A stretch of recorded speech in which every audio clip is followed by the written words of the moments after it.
Shalom saudara. Mumpung di Jakarta saudara, kata Mami besok Sabtu khotbah di Mahanaim. Padahal katanya udah ada maju. Saya nyaminder saudara, udah ada maju saudara. Tapi kata Mami gak apa-apa, Mahanaim biasanya lama, gak apa-apa, gak usah takut katanya gitu. Semuanya kuat, semuanya lapar, haus dan lapar akan Tuhan. Saudara, hari ini pesan yang saya bawakan, yang Tuhan taruh dalam hati saya, bertemakan with God nothing is wasted. Saudara, saya masih ingat dulu waktu saya masih kecil, saudara-saudara saya, Joshua, Stephen sering ngejek-ngejek saudara. Karena katanya nama saya ini Rahel artinya domba. Nama koko saya itu Bevis artinya lembu saudara. Jadi akhirnya kita diejekin keluarga kebun binatang katanya saudara. Ini keluarga peternakan atau keluarga kebun binatang, kakak adik semuanya dikasih nama hewan. Sampai kalau Stephen ngejek, Stephen bilang nama anjingnya temanku aja kayak manusia. Kalian manusia dikasih nama hewan katanya gitu saudara. Tapi waktu itu Mamiin dengar, terus Mamiin bilang kalian itu ya ngehina lembu sama domba, dia bilang gitu. Dan Mamiin bilang tapi tahu gak sih, justru lembu dan domba itu adalah hewan yang gak ada waste. Dari kulitnya bisa dipakai buat tas. Bulunya juga dipakai. Sampai dagingnya dimakan. Sampai kukunya sekalipun kata Mami bilang itu jadi gantungan kunci katanya gitu. Sampai tanduknya bisa jadi terompet, bisa jadi banyak hal yang berguna. Saudara, di situ saya lihat Tuhan seperti berkata, tahu gak nak? Kalau semua yang ciptaanku, nothing is wasted. Semua yang ciptaan Tuhan, tidak ada yang terbuang sia-sia. Dari hal yang paling jelek, dari hal yang paling sampah sekalipun, cuma kukunya doang.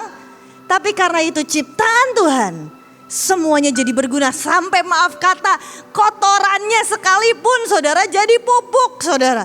Gak ada yang jadi waste, nothing is wasted. Yes, ciptaan manusia plastik, kertas jadi waste. Tapi itu ciptaan manusia. Tapi saudara lihat semua yang ciptaan Tuhan, nothing is wasted. Dari kelapa, serabutnya, dagingnya, batangnya, semuanya not wasted. Hari ini saya mau bilang buat setiap kita, pesan hari ini yang saya mau sampaikan buat saudara semua dari Tuhan adalah with God, nothing is wasted. Gak ada yang terbuang. Saya mau ajak kita buka dari Roma 8 ayat yang ke-28. Kita baca sama-sama ya saudara. 1, 2, 3. Kita tahu sekarang bahwa Allah turut bekerja dalam segala sesuatu untuk mendatangkan kebaikan bagi mereka yang mengasihi Dia, yaitu bagi mereka yang terpanggil sesuai dengan rencana Allah. Saudara, firman-Nya berkata Allah turut bekerja dalam segala sesuatu. All things work together. Atau di bahasa aslinya artinya adalah divine synergy saudara.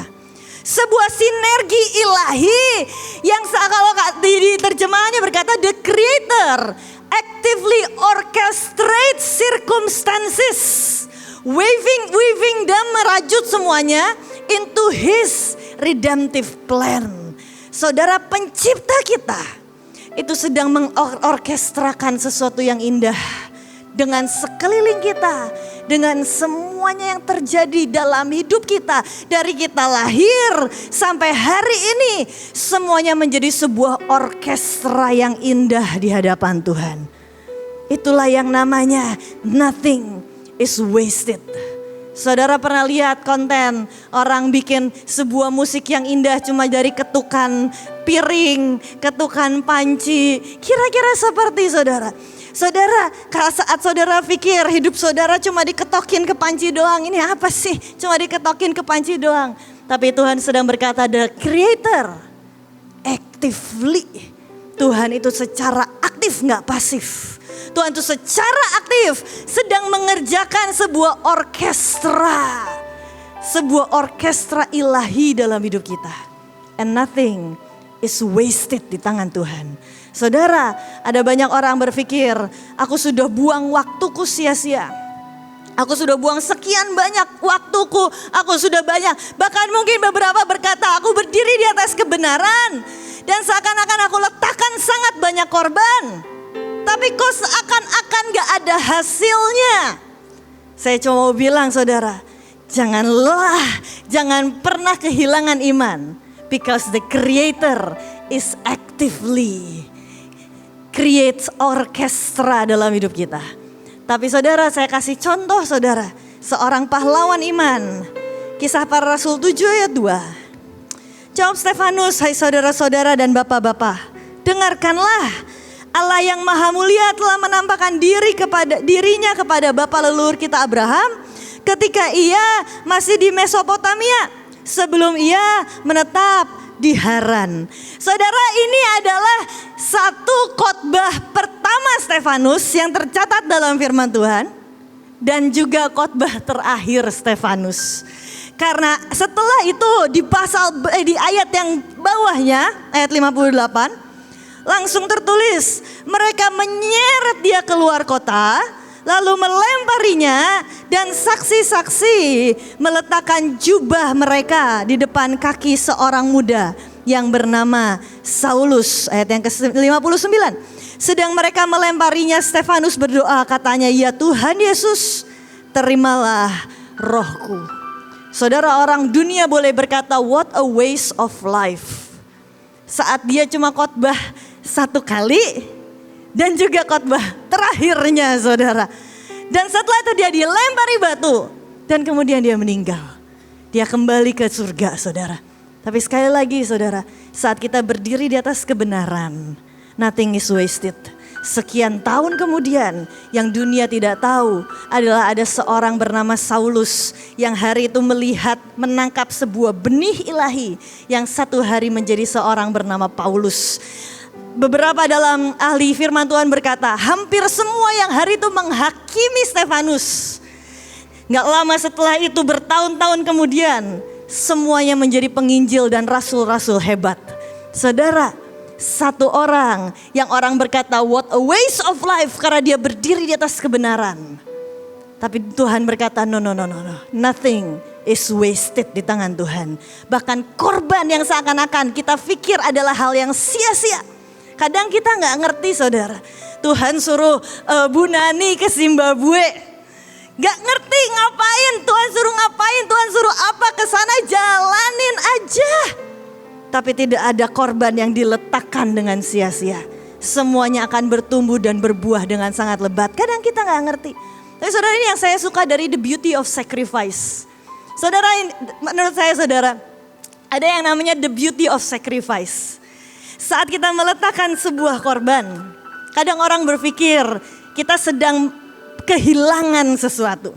Tapi saudara tahu gak sih, saat saudara letakkan sebuah korban, saudara bukan sedang kehilangan sesuatu. Saya gak pernah tuh lihat ada petani lagi nanam benih, terus dia bikin acara pemakaman dan sedih-sedih, dadah benih, karena kita hari ini berpisah sama benihnya. Saya gak pernah tuh. Kenapa?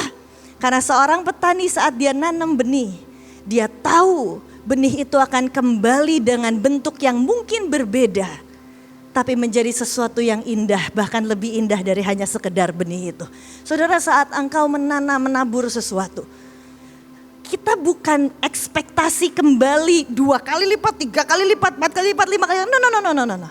Tapi pasti ada sesuatu yang Tuhan buahkan dari situ, which is kita gak tahu apa. Kadang orang berpikir saat Maria hari itu memecahkan narwastu, dia berpikir Maria akan kemudian nanti satu waktu, oh Tuhan akan kembalikan hartanya 2 kali lipat, atau minyak narwasunya 3 kali lipat, 4 kali lipat. No, tapi buah yang berbunga hari itu dia tanam. Tapi firman Tuhan berkata, kemanapun Injil diberitakan, namanya akan terus dikenang, namanya akan terus diberitakan. Itu buah yang tumbuh dari sebuah benih yang dia tanam saudara. Kadang kembalinya gak sesuai ekspektasi kita, tapi sebuah beauty of sacrifice. Saat saudara tanam, itu akan menjadi sebuah buah, sebuah sesuatu yang indah di mata Tuhan. Gak tahu kapan, bisa jadi kayak Maria everlasting bahkan, tapi disebut-sebutnya bukan di zaman Maria hidup. Disebutnya setelah berpuluh-puluh tahun kemudian. Kadang saudara kita pikir, ini kita ngerjain lawatan. Wah udah belum apa-apa lagi, udah ada 30 Agustus lagi. Saya juga baru dengar saudara, saya ini di Bali udah kayak terisolasi saudara. Jarang mendengar banyak informasi saudara. Tapi saudara sekali lagi kadang kita pikir, ini kita nabur lagi. Saudara, saat kita nabur, nothing is wasted. Tuhan sedang menumbuhkan sesuatu. Mungkin itu berbuah nanti 100 tahun lagi mungkin. Tiba-tiba nanti satu waktu nama kita Mahanaim, Bahtera disebut-sebut terus sebagai seorang pembawa lawatan. Satu kelompok pembawa lawatan yang mungkin bahkan kita gak menikmatinya sekarang. Tapi saat kita menabur sebuah benih, ekspektasimu bukan kehilangan, tapi engkau tahu, engkau menanam, one day Tuhan akan tumbuhkan itu jadi sesuatu yang indah. Gak tahu kapan, urusan Tuhan. Urusan kita adalah melakukan dan melakukan. Tapi ini contoh yang baik saudara Stefanus. Gimana kalau contoh yang bandel, yang nakal? Nah saya mau ajak kita buka dalam Yunus 3 ayat 4-7. Mulailah Yesus masuk ke dalam kota itu sehari perjalanan jauhnya. Lalu berseru 40 hari lagi, maka Niniwe akan ditunggang balikan. Ayat yang kelima, orang Niniwe percaya kepada Allah, gak pakai bertele-tele saudara. Langsung dari ayat 4, langsung ke ayat 5, orang Niniwe percaya kepada Allah. Lalu mereka mengumumkan puasa dan mereka baik orang dewasa maupun anak-anak mengenakan kain kabung. Ayat 6, setelah sampai kabar itu kepada raja kota Niniwe, turunlah ia dari singgasananya, ditinggalkannya jubahnya, diselubungkannya kain kabung, lalu duduklah ia di situ. Sampai ayat yang ke-6. Saudara, kita tahu ceritanya gimana Yunus Tuhan suruh pergi ke Niniwe, kabur ke Tarsis. Nakal, bandel. Tapi kalau kata beberapa ahli berkata sebenarnya Yunus itu kan karena luka, karena dia gak mau lihat Niniwe ini diampuni Tuhan. Dia sebel sama Niniwe, jahat banget. Bangsanya dikulitin, cewek-ceweknya diperkosa dan dia benci banget sama Niniwe. Tapi saudara, yang menarik adalah waktu saya baca firman ini, saya bertanya-tanya, Tuhan ini ayat 4, Yunus cuma teriak, bertobatlah. Gak perlu repot-repot. Ayat kelima langsung gak pakai babi bu, langsung bertobat. Setelah saya pelajari saudara, ternyata bangsa Niniwe ini adalah bangsa yang menyembah dewa ikan saudara. Jadi waktu Yunus hari itu dimakan sama ikan besar, dia dikeluarin sama ikan besar. Mereka bilang ini dewa kita, ini titisan dewa kita. Karena ini titisan dari dewa ikan, dia keluar dari dewa ikan, dia keluar. Jadi apapun yang Yunus katakan, bangsa Niniwe percaya. Apapun yang Yunus katakan, bangsa Niniwe berkata, kita harus dengerin dia sampai ke raja saudara. Gak ada KKR di situ, tapi sampai ke raja, sampai ke presiden, semuanya langsung nurut. Tapi saudara, di situ saya belajar, bahkan dari pelanggaran kita sekalipun, tanpa kita sadari, Tuhan sedang mengorkestrakan sesuatu yang indah. Bahkan dari kesalahan kita, dari harga yang harus kita bayar pun, Tuhan muter otak nih. Istilahnya, aduh, proses apa ya yang harus dialami anak ini, yang mungkin gak enak buat dagingnya, tapi will not be wasted. Gak akan terbuang sia-sia. Pakai ikan besar, masukin dia ke dalam ikan besar, dimakanlah sama ikan besar, dikeluarin sama ikan besar. Dan saat dikeluarin sama ikan besar, ini dewa kita kata Niniwe. Saudara, saya ajaib, saya di situ saya melihat Tuhan kita adalah Tuhan yang luar biasa. Harusnya dalam tanda kutip hukuman, tapi Tuhan pun cari hukuman yang dalam tanda kutip yang nyambung nantinya bisa dipakai Tuhan menjadi alat yang luar biasa. Tapi jangan dibalik ya saudara. Jangan berkata kalau gitu kita harus bandel dulu biar masuk perut ikan. Saya percaya Tuhan punya sejuta cara untuk menobatkan Niniwe tanpa Yunus harusnya repot-repot masuk ke dalam perut ikan. Tapi saudara, sekali lagi, with God, nothing is wasted. Bahkan kalau saudara berkata, aku ini udah pernah wasting time dalam hidupku sekian lama. Saudara datang ke Tuhan, Dia masternya daur ulang. Tuhan itu masternya untuk mengubah setiap sampah jadi sesuatu yang indah di hadapan Tuhan. Tapi sekali lagi, bagi mereka yang mengasihi Dia.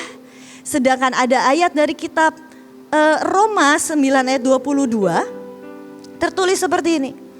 Jadi kalau untuk menunjukkan murkanya dan menyatakan kuasanya, Allah menaruh kesabaran yang besar terhadap benda-benda kemurkaannya yang telah disiapkan untuk kebinasaan. Tapi di bahasa Inggrisnya saudara tertulis seperti ini. That had been working out their own destruction.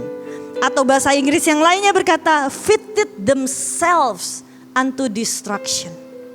Saudara, kalau ada orang berkata, tapi kenapa hidupnya ini kok seakan-akan meninggal sampai akhir dan seakan-akan sia-sia, wasted begitu saja. Itu pilihan setiap kita saudara. Kalau kita memilih untuk kembali sama Tuhan, bertobat, semua seburuk apapun, sesampah apapun Dia sanggup ubahkan jadi sesuatu yang indah. But kalau kita memilih untuk kabur dari Tuhan, kalau kita memilih untuk pilih hidup dengan hidup kita sendiri, dengan semua kepahitan dalam hidup kita, dengan semua luka dan berkutat di sana, entertain terus lukamu, entertain terus sakit hatimu, entertain terus semua yang asumsi yang engkau selama ini pegang jadi sebuah kebenaran. Engkau sedang, dengan kata lain, engkau sedang berkata, engkau sedang working out your own destruction, kata firman Tuhan. Engkau sedang fitted yourself. Engkau sedang membuat dirimu ini masuk fitted apa ya? Cocok, klop untuk di destruction, untuk dibinasakan dan dihancurkan. Tapi kalau kita kembali sama Tuhan, there is nothing wasted di tangan Tuhan. Kadang kita ada ruang gagal yang kadang memang perlu kita izinkan Tuhan untuk beracara. Boleh tolong di next slide-nya. Saudara, di sini ada gambar super glue saudara. Saudara tahu nggak super glue ini ditemukan oleh Dr. Harry Coover. Terjadi karena kesalahan ketika ia mencoba plastik transparan untuk digunakan dalam periskop dan menemukan bahwa bahan tersebut memiliki sifat adhesi yang sangat kuat. Jadi ini tercipta dari kegagalan saudara. Ini tercipta dari sebuah kesalahan. Next, on the other hand, kebalikannya, post-it note itu ditemukan oleh Spencer Silver dan Art Fry. Terjadi karena kesalahan dalam pengembangan lem yang harusnya dia pengen sangat kuat pengennya. Tapi ternyata menjadi lem yang lemah dan dapat digunakan untuk membuat catatan yang dapat dilepas. Tapi ada satu lagi, penemuan brownies ibu-ibu semuanya sekalian. Penemuan brownies oleh Fanny Farmer terjadi karena kesalahan. Karena ia lupa menambahkan baking powder pada resep kue. Saudara, kadang kita melakukan kesalahan, yes. Tapi kalau kita kembali ke Tuhan, bertobat. Kita datang ke Tuhan, there is nothing wasted di tangan Tuhan. Bahkan kesalahan Yunus pun, bahkan kenakalan Yunus pun, bahkan kaburnya Yunus pun jadi sesuatu yang indah yang Tuhan berkata ini akan jadi sesuatu serangkaian orkestra ilahi. Sebuah hidup yang diorkestrakan. The Creator is actively creating an orchestra dalam hidup kita. Ada sebuah orkestra yang sedang tidak terlihat. Ada sebuah orkestra yang Tuhan sedang rajut dalam hidup kita. Dan biarkan Sang Pencipta itu membawa tangannya dan menguak-uak hidup kita. Tapi itu menjadi sebuah orkestra yang indah. Saudara, saya tutup dengan sebuah cerita. Satu waktu saya dengar sebuah kesaksian dari seorang hamba Tuhan. Dan kesaksian ini, hamba Tuhan ini berkata, dia bilang, dalam hidup saya ada sangat banyak hamba-hamba Tuhan yang mengukirkan teladan. Tapi ada satu hamba Tuhan yang gak dikenal orang. Ada satu hamba Tuhan yang orang gak tahu dia siapa. Tapi itu mengukirkan. Bahkan itu membuat saya sampai hari ini, dia bilang gitu. Dia cerita dia punya satu teman. Teman ini dulunya adalah pengguna narkoba dan sebagainya, bertobat menjadi seorang penginjil. Penginjil klub malam. Penginjil klub malam, penginjil jalanan. Dia setiap malam dia akan menginjil, dia akan menginjil, dia akan menginjil. Dan setiap malam dia akan pergi ke satu klub malam, dia menginjil di sana. Besoknya dia akan pergi lagi ke klub malam yang lain dan dia akan menginjil di sana. Satu waktu, satu geng ini, satu teman-teman ini nyariin, bro, teman kita di mana ya? Ditungguin sampai malam, kayaknya dia lagi nginjil deh. Ya udah biarin. Sampai subuh nggak pulang-pulang. Sampai pagi nggak pulang-pulang. Diteleponin, dicariin, nggak tahu ada di mana. Akhirnya mereka satu kelompok ini akhirnya mereka coba cari. Datanginlah satu klub malam. Pak, kenal nggak sama orang ini? Kami sedang cari orang ini. Ada di mana ya? Gak ada yang tahu. Sampai akhirnya mereka bilang kalau ditemukan di mana-mana nggak ada, maka tempat yang harus kita cari adalah rumah sakit. Mereka datang pergi ke rumah sakit terdekat.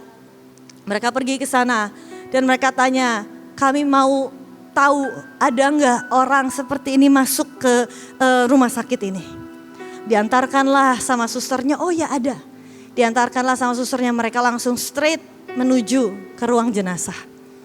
Begitu mereka masuk ke ruang jenazah, mereka lihat ruang jenazah itu, mereka lemes saudara. Mereka lihat topi kesayangan temannya ini, topi biru. Mereka sebut si penginjil topi biru. Dia punya topi biru kesayangan yang setiap kali dia menginjil dia akan pakai topi itu. Dia taruh dan topi itu ada di meja, di atas meja jenazah. Mereka lemes. Mereka bilang ini topi biru, semoga teman kita bukan ada di sini. Dan saat mereka dekati topi biru itu, mereka buka kain jenazah itu. Dan saat mereka buka, mereka lihat teman mereka terbaring kaku seperti ini. Ditanyalah sama susternya, suster, apa yang terjadi dengan teman kami? Susternya bilang, tadi malam temannya bapak-bapak semuanya ini, temannya mas-mas semuanya ini menginjil ke sebuah klub malam. Dia ditemukan dengan Alkitab terbuka di sebelahnya. Dia ditemukan meninggal kaku. Kenapa bisa meninggal kaku? Saat dia sedang menginjil dengan Alkitab terbuka di sebelahnya. Ada oknum yang gak suka. Didatengin, disuntikin heroin di kepalanya. Disuntikin heroin, mendadak meninggal kaku seketika. Saudara, dan hari itu langsung dibawa ke rumah sakit, sudah tidak tertolong. Dan sang penginjil biru, topi biru ini meninggal dunia begitu saja. Orang boleh berkata, what a waste of life. Sebuah benih yang ditaruh, diletakkan seakan-akan sia-sia. Yang dunia tidak tahu. Semua teman-temannya itu hari itu melihat itu. Dan mereka berkata betapa sebuah dedikasi yang luar biasa. Mulai hari ini kami akan meneruskan dan kami semua akan menjadi penginjil. Hari ini mereka jadi hamba-hamba Tuhan besar. Hari ini mereka jadi penginjil-penginjil ajaib. Dan hari ini mereka meneruskan legacy yang sudah ditabur, ditanam oleh si topi biru ini saudara. Dan hari itu mereka cuma berkata, orang boleh berkata what a waste of life. Yang sudah dilakukan oleh sang penginjil topi biru. Orang boleh berkata dia gak bijaksana. Orang boleh berkata apapun. Tapi yang saya tahu, hari itu saat dia meletakkan hidupnya with God, nothing is wasted. Saat saudara nanti meletakkan korban apapun saudara, there will be no waste. Tidak ada yang terbuang sia-sia, nothing is wasted. Saudara pikir, saudara sedang melepaskan dan kehilangan sesuatu yang saudara nggak tahu itu akan tumbuh dan berbuah ataupun berbunga, nggak tahu buah biji apa yang kita taruh, tapi itu akan berbuah dengan sangat lebat. Hari ini saudara, biar kita bawa di hadapan Tuhan segenap hidup kita, semua yang baik maupun semua yang buruk, semua yang benar maupun semua yang salah, semua yang kita lakukan di atas dasar cinta maupun semua yang kita lakukan atas dasar kemarahan. Semua yang kita lakukan atas dasar sebuah ucapan syukur. Maupun semua yang sudah pernah kita lakukan atas dasar kekecewaan. Saya mau bilang hari ini, kalau engkau datang ke Tuhan, nothing is wasted di hadapan Tuhan. Boleh saya ajak kita nyanyi, Oh Lord, I long to know your glory.